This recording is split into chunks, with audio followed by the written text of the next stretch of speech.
Hello student, I Nisha Pasha Salvi, your biology mentor. तो बच्चों, welcome to our question answer या previous year question of chapter strategies for enhancement in food production. मतलब हम किस तरीके से फूड का प्रोडक्शन बढ़ा सकते हैं, ऐसी कौन कौन सी स्ट्रैटेजीज है। तो हमने देखा था प्लांट ब्रीडिंग।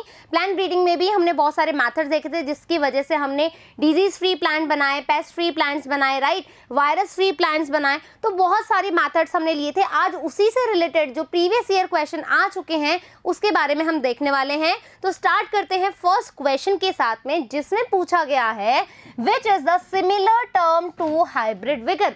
हाइब्रिड विगर के सिमिलर टर्म कौन सी है। हाइब्रिड विगर क्या होता है? जब आप स्पीशीज ए और स्पीशीज बी, मतलब अलग अलग स्पीशीज को क्रॉस करवाते हो, तो जिसके द्वारा उसके अंदर जो प्रोजेनी आएगी वो क्या कहलाती है? हाइब्रिड विगर कहलाती है। तो उसी के सिमिलर हमें टर्म देखनी है। क्या वो हेट्रोसिस है? होमोजाइगोसिटी तो बिल्कुल भी नहीं हो सकता, जाइगोसिटी भी नहीं होगा, होमोसिस भी नहीं होगा। तो आंसर आ जाएगा heterosis. Clear that? A is correct answer of this question. Now we have next question. Virus free plants can be generated through. बच्चों, ये जो क्वेश्चन है ये अलग अलग तरीके से आया हुआ है कि आपको यदि वायरस फ्री प्लांट बनाना हो तो आप कौन सा मेथड यूज करोगे। तो हमें जो यहाँ पर करना है, याद करो PTC, plant tissue culture. Plant tissue culture में हम क्या लेते हैं? वेजिटेटिव पार्ट्स ऑफ प्लांट लेते हैं, जिसमें अपन क्या करते हैं? कल्चर में उसको ग्रो करते हैं और नई प्रोजेनी बनाते हैं।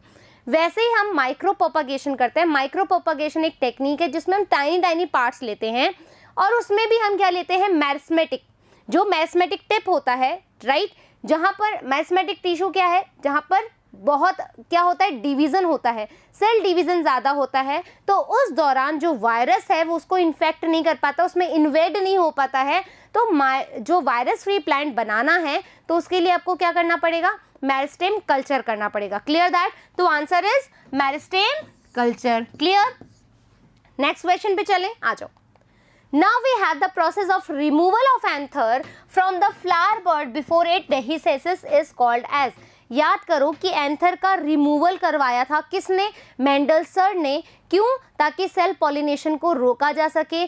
कौन सा मेथड था वो? इमैस्कुलेशन। और जिस फ्लावर में से एंथर हटाया जाता है उसको हम क्या कहते हैं? इमैस्कुलेटेड फ्लावर। याद आ गई बात? तो यहाँ पर क्या बोलेंगे हम? Emasculation. Clear that? Now we have next question, assertion and reason का है। असर्शन कह रहा है biofortification is used to increase nutrient value of crops. आपके एनसीईआरटी में बायोफोर्टिफिकेशन हमने क्यों पढ़ा था? एनसीईआरटी में हमारे पास बहुत सारी क्रॉप्स थी जिसमें हमने देखा था कि हमने वाइट जो मिनरल्स हैं, जो न्यूट्रिएंट्स हैं, उसकी वैल्यू को इंक्रीज किया है with the help of biofortification. तो यानी कि ये चीज़ ठीक है। रीजन देखो, meristem culture is use to obtain virus resistant plant, अभी हमने जस्ट पहले पढ़ा है। तो अब यहाँ पर दोनों बात सत्य है, ये बात तो हमें पता लग गई। सुनो, अब आंसर हम देखते हैं। Both assertion and reason are true and reason is a correct explanation of the assertion. बिल्कुल भी नहीं, दोनों एक दूसरे से मैच नहीं कर रहे, लेकिन दोनों सही हैं। ठीक है, तो ये ऑप्शन तो गया। Next question, both assertion and reason are true but reason is not the correct explanation of the assertion. ये बात बिल्कुल सही है कि दोनों ही बात सही है, असर्शन भी और रीजन भी, बट जो रीजन है वो उसका सही एक्सप्लेनेशन नहीं है। Next assertion is true but reason is false, गलत बात। Both assertion reason are false, गलत बात। तो B is a correct answer of this question. Now we have next question, assertion and reason. Assertion बोल रहा है somaclonal variation produce differences in plant. Somaclonal variation की वजह से plants में डिफरेंसेस आते हैं। Reason, somaclones are genetically dissimilar, plants develop from any part of plant by tissue culture. दोनों की दोनों बातें ही गलत है। सबसे पहली बात तो जो सोमा क्लोनल वेरिएशन है बच्चों, से सोमा क्लोन्स बनते हैं, यानी कि जेनेटिकली सिमिलर। ठीक है, तो डिफरेंसेस कैसे होंगे? तो यानी पहली बात भी गलत और दूसरी बात भी गलत। तो यहाँ पर सीधा सीधा आंसर आ जाएगा। पहले पढ़ लेते हैं A, both assertion and reason are true but reason is correct explanation of assertion. बिल्कुल भी नहीं। Next, both assertion and reason are true, दोनों ही सही है, but reason is not correct explanation of the assertion, ये भी गलत बात है। Assertion is true but reason is false, ये भी गलत बात है। Both assertion and reason are false, बिल्कुल सही, दोनों ही गलत हैं। Clear that? आ जाओ next question, what are the requirement in tissue culture. Plant tissue culture के लिए हमने रिक्वायरमेंट्स देखी थी बच्चों, पीएच देखा था, हमने बोला था कि मीडिया के अंदर ये न्यूट्रिएंट्स होने चाहिए, ये हार्मोन्स होने चाहिए, ऐसा ऑप्टिमम टेम्परेचर होना चाहिए, क्लियर। तो हार्मोन लाइक ऑक्सीजन, साइटोकाइनिन, अगार अगार होना चाहिए, inorganic salt, vitamin, amino acid होना चाहिए, कार्बन सोर्स जो होना चाहिए वो सुक्रोज होना चाहिए, ऑल ऑफ दीज। तो आंसर आ जाएगा कि भाई सारी की सारी चीज़ें जो हैं एक अच्छे मीडिया के लिए इंपॉर्टेंट है, जिससे हम प्लांट टिश्यू कल्चर करेंगे। Now we have next question, which one of the following method is commonly used to maintain the genetic trait of a given plant. हमें यदि जेनेटिक ट्रेट को बनाए रखना है उसकी प्रोजेनी में, तो हमें क्या करना होगा? By propagating through seed germination. देखो बच्चों, सीड से करोगे, यदि सीड से किया, अलग अलग सीड से किया तो वैरायटी बदल सकती है। आपको क्या चाहिए? जेनेटिक ट्रेट को बनाए रखना है, तो यहाँ पर जेनेटिक ट्रेट नहीं बनाए रख सकते हैं।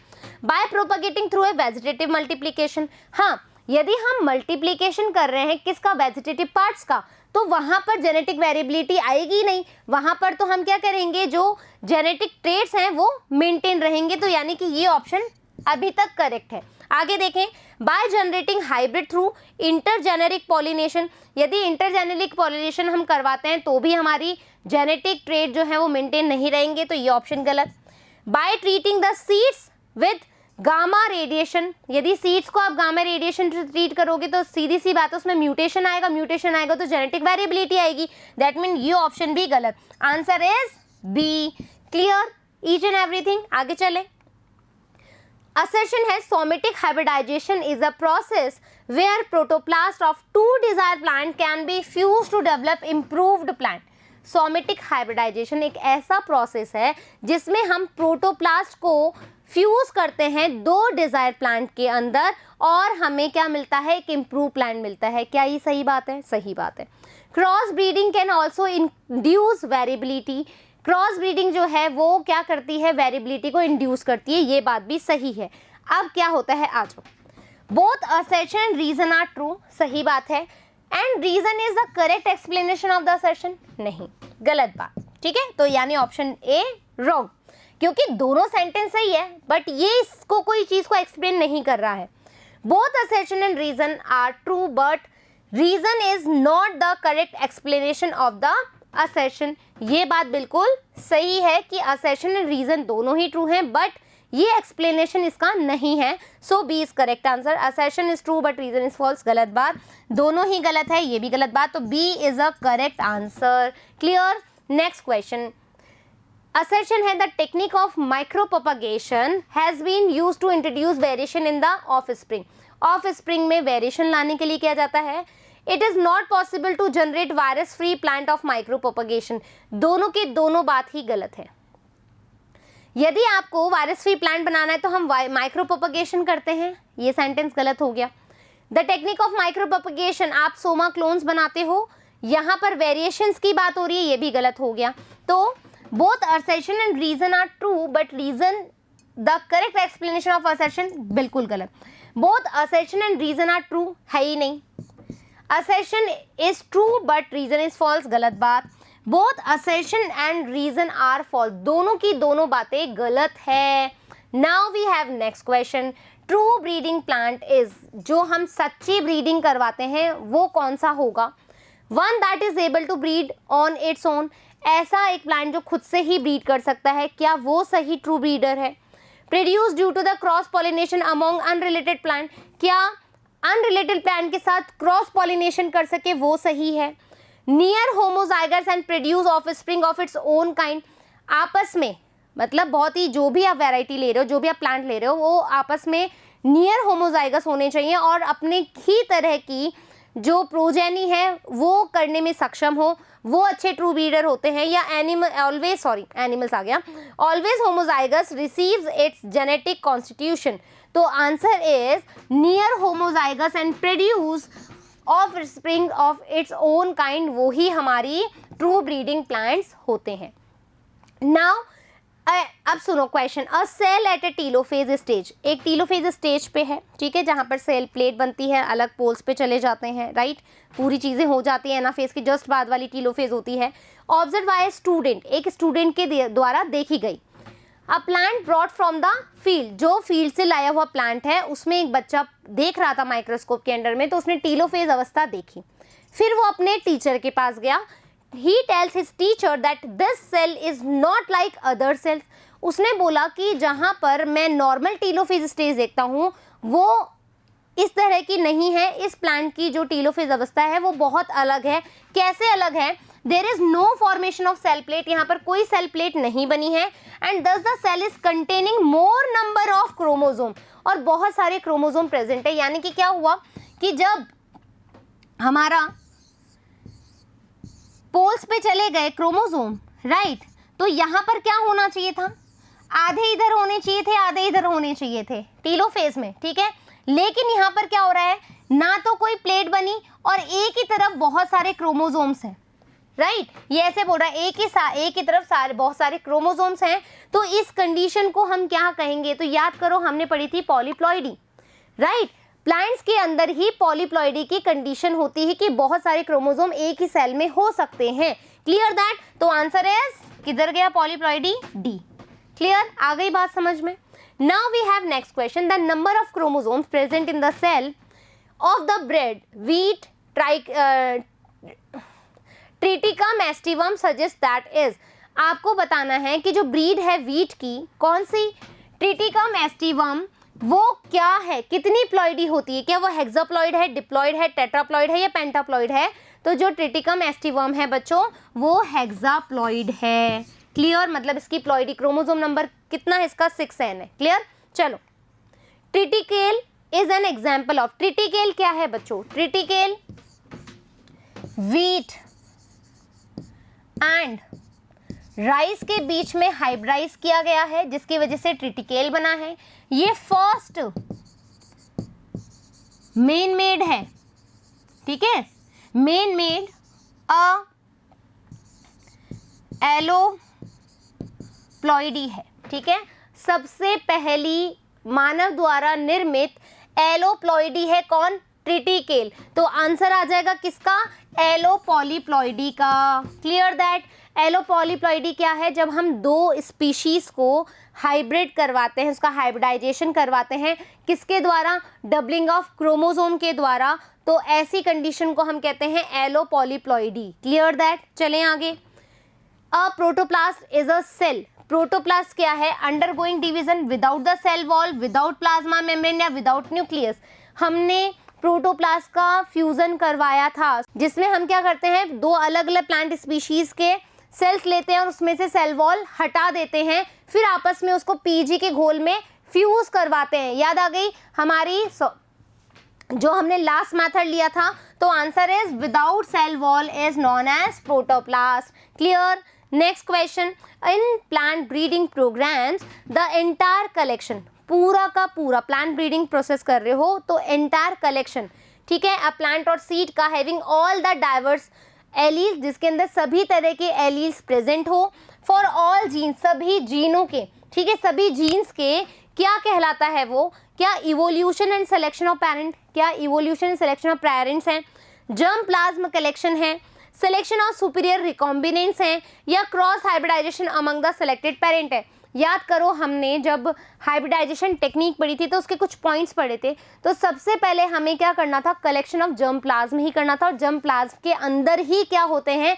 सभी तरह के डाइवर्स एलील होते हैं सभी जीन्स के। Clear that? तो आंसर आ जाएगा B, germ plasm collection. Now we have next question, green revolution in India occurred in, जब हमारी जो इंडिया है उसमें स्टारवेशन कंडीशन चल रही थी, तब जाकर के हरित क्रांति आई थी, ग्रीन रेवोल्यूशन आया था, और वो समय था हमारा 1960s का। Clear? Next question, which of the following is a correct match between crop variety and resistance to disease? मैंने आपको याद करवाई थी, राइट? उसमें हमने देखा था डिजीज फ्री प्लांट्स, और उसके बाद हमने देखा था paste free plant, paste free plant. Clear that? तो उसी की ऑप्शंस हैं, आपको देखना है कि पूरा का पूरा एकदम सही होना चाहिए। सबसे पहले हम वीट का देखो, ये सेल्फ एनालिसिस भी हो जाएगा कि आपको वो टेबल कितनी याद है। वीट है, वीट हमने बोला था कि एक हिल पे प्रेजेंट है, ठीक है, वीट का प्लांट एक हिल पे प्रेजेंट है, तो यानी कि हिमगिरी ठीक है, इसकी वैरायटी ठीक है। डिजीज वाइट रस्ट हो रहा था क्या इसको? नहीं, मैंने क्या कहा था कि इसको हिल ब्लंट एक बीमारी है, और जब मैं इस वीट को तोड़ने जा रही थी तो बीच में इसके लीफ आ रहा था, ठीक है, स्ट्राइप वाला लीफ आ रहा था। क्लियर दैट, याद आ गई? तो दैट मीन्स ये बिल्कुल भी सही नहीं है, तो ये ऑप्शन गलत हो गया हमारा ए। बी ऑप्शन देखो, ब्रासिका, ब्रासिका कैसी थी हमारी? करण राय, याद आ रहा है? करण राय एक लड़का था जिसको क्या हो रही थी? डेंड्रफ हो रही थी, वाइट रस्ट हो रही थी, और जो ब्रासिका है वो क्या है हमारी? पूसा स्वर्णिम है, राइट। तो ये ऑप्शन यहाँ आना चाहिए था और ये ऑप्शन यहाँ आना चाहिए था, तो ये गलत हो गया, यानी कि बी ऑप्शन भी गलत है। काउपी, काउपी हमने बोला था जो गाय है वो बहुत कोमल है, पूसा कोमल, यानी कि ये सही है, और इसके अंदर क्या हो रहा था? वो कोमल त्वचा पे कुछ ब्लाइट्स आ गए थे, तो यानी कि ये जो सी ऑप्शन है बिल्कुल करेक्ट है। क्रॉप भी ठीक है, वैरायटी भी ठीक है, और डिजीज भी ठीक है। नाउ चिली, चिली का जो ऑप्शन था, मैंने कहा था चिली हमेशा सदाबहार रहती है और उसके अंदर चिली मोज़ेक वायरस होता है, ठीक है, तो ये जो है ऑप्शन यहाँ आना चाहिए था, और सॉरी ये ऑप्शन यहाँ आना चाहिए था, गलत हो गया, एक दूसरे से अपोजिट हो गया, तो यानी कि ये ऑप्शन भी गलत है। क्लियर दैट, तो आंसर जो आएगा वो हमारा क्या आएगा? एक मिनट आप रुको, तो आंसर अब हमारा क्या आएगा? सी। क्यों? क्योंकि इसकी क्रॉप, वैरायटी और जो रेजिस्टेंस डिजीज है बिल्कुल करेक्ट है। इस तरीके से हमने इस चैप्टर के क्वेश्चन आंसर भी कंप्लीट कर लिए। आई होप कि आपको चैप्टर समझ में आया है, प्लान ब्रीडिंग समझ में आई है, टेक्निक समझ में आई है, ईच एंड एवरीथिंग चीज़ें समझ में आई हैं, जो जो चीज़ें याद करनी है, किस तरह के क्वेश्चंस आ रहे हैं आप समझ पा रहे हो, तो हमें वहीं फोकस करना है बच्चों। अच्छे से जो अपन चीज़ें हैं क्लियर कर सकते हैं, नंबर गेन कर सकते हैं, बस थोड़ा सा अलर्ट होने की ज़रूरत है, थोड़ा सा कॉन्सेंट्रेट होने की, फोकस होने की ज़रूरत है। क्लियर दैट, फिर मिलेंगे नेक्स्ट टॉपिक के साथ, जब तक थैंक यू।